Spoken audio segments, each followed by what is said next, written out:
The Arizona sun blazed down on the rusting hangars of Falcon Airfield. President Donald Trump, now in his second term, had come for a quiet, personal visit. No press, no cameras, no speeches. This wasn't about politics. Double quotes, sir. That's the old sector, his aide cautioned as Trump veered off the usual path. But Trump ignored him, his steps carrying him toward a weathered hangar marked with fading letters, AF-201, Freedom Bird.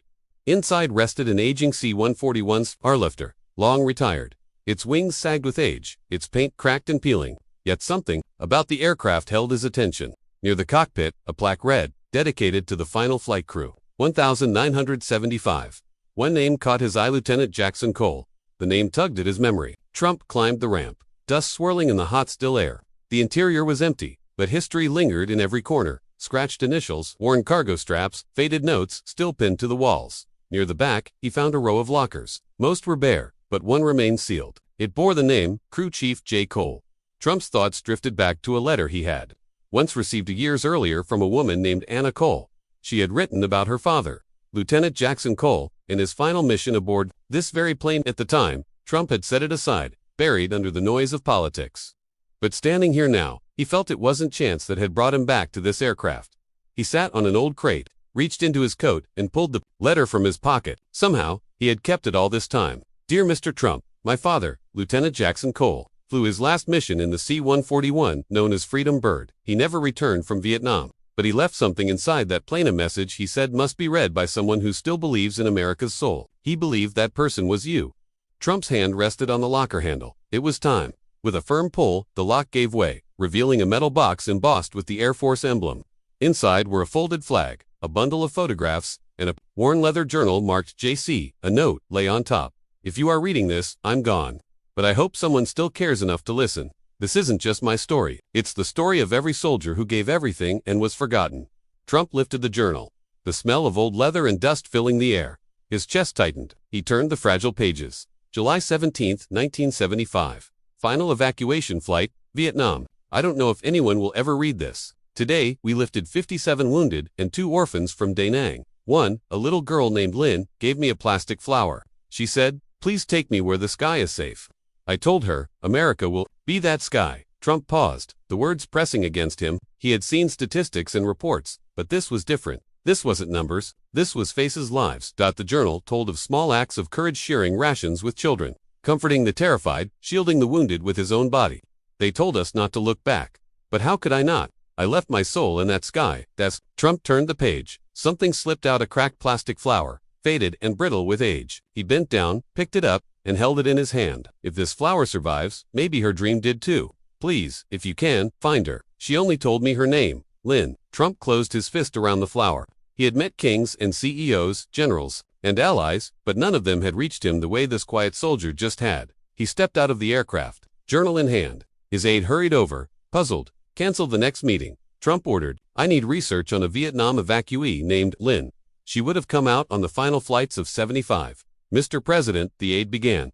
You heard me. Trump cut him off. I owe a soldier something, and maybe a little girl, too. For the first time in a long time, this wasn't politics. It was a promise. A promise left in a plane by a man who hoped someone would care enough to finish what he started. The following day, Trump met Anna Cole. Now in her 50s, she arrived with a photograph of her father in uniform. Tears shimmered in her eyes when she saw the journal. You found it, she whispered. Trump nodded. I should have listened to you sooner. Anna smiled faintly. He always said America wasn't built by the powerful, but by the remembered. He didn't want to be honored for war. He wanted to be remembered for compassion. Trump handed her the plastic flower. She gasped. He wrote about this. That same week, a team began combing archives, embassy lists, and refugee records. The search had only one clue: a name that was common, but powerful enough to keep hope alive. Lynn, asterisk. After days of searching, the team finally uncovered a name: Tran, 55 years old, a nurse living in Des Moines, Iowa. The details matched. Evacuated in 1975, adopted by a military family. Trump made the call himself. Miss Tran, this is President Trump. I have something that once belonged to a man who may have saved your life. For a long moment, there was only silence. Then, soft sobs. I remember that plane, Lynn whispered through tears. I was 7. I gave him a flower. He gave me candy and said, you'll be safe now. I never forgot him. Trump invited her to Arizona. She didn't hesitate. What followed was not a public event, but a private reunion between a man long gone his daughter, and the little girl whose hope he had carried across the ocean. Lynn arrived in a simple blue nurse's uniform. Anna greeted her with trembling hands. Together, they stood in the open hangar as Trump led them toward the aircraft. This was where he made his last stand.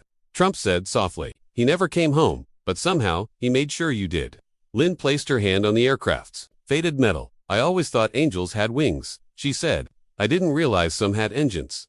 Inside, away from cameras, Anna opened her father's journal. Lynn read the entries written about her. Tears streamed down her cheeks. "He gave me more than a ride," she said. "He gave me a future. I have 3 children, now one's a doctor, one's a soldier, one's a teacher, all Americans." Anna smiled.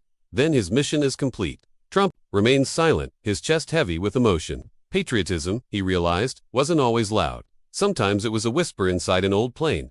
That night, he returned alone to the hangar, running his hand across the control panel, staring out through the dusty windows. He thought, what kind of nation forgets men like Jackson Cole? And in that moment, not as a president, but as a man, he made a vow to preserve the stories that history books too often left behind. Days later, at a veterans center, Trump shared the story not of politics or battles won, but of a soldier's compassion and a child's plastic flower. The audience sat in silence. Then the applause came, not for him, but for Jackson Cole. A decision followed. The Freedom Bird would be restored and placed in the Smithsonian. Alongside Jackson's journal, the flower and photos of Lynn and Anna. Its legacy would not be one of combat, but of mercy. A new plaque was mounted, in memory of Lieutenant Jackson Cole, who flew not for glory, but for humanity. Anna felt peace at last. He was never a medal chaser, she told Trump. He just wanted to matter. Trump answered quietly. He did, more than most ever will. As they watched the aircraft being transported, the same sky that once carried the wounded now carried legacy. Before leaving, Lynn handed Trump a flower, not plastic, but real. "It's for you," she said. He smiled. "I'll keep it in the Oval Office." "Tell your country this," she replied. "Sometimes a soldier saves more than lives. Sometimes he saves legacies." Back at the White House, Trump opened the journal once more. At the very back was a page he hadn't noticed before. "To whoever finds this, thank you for remembering. If my story matters to even one person, then I've come home after all." Trump stared at the words, struck silent. Months later, the Freedom Bird restored and gleaming stood in the Smithsonian. Veterans saluted. Families wept. Children asked questions. And Trump, quietly in the background, watched. That plane hadn't just carried soldiers. It had carried a nation's soul through war, through time, and into memory. And in that memory, it soared again.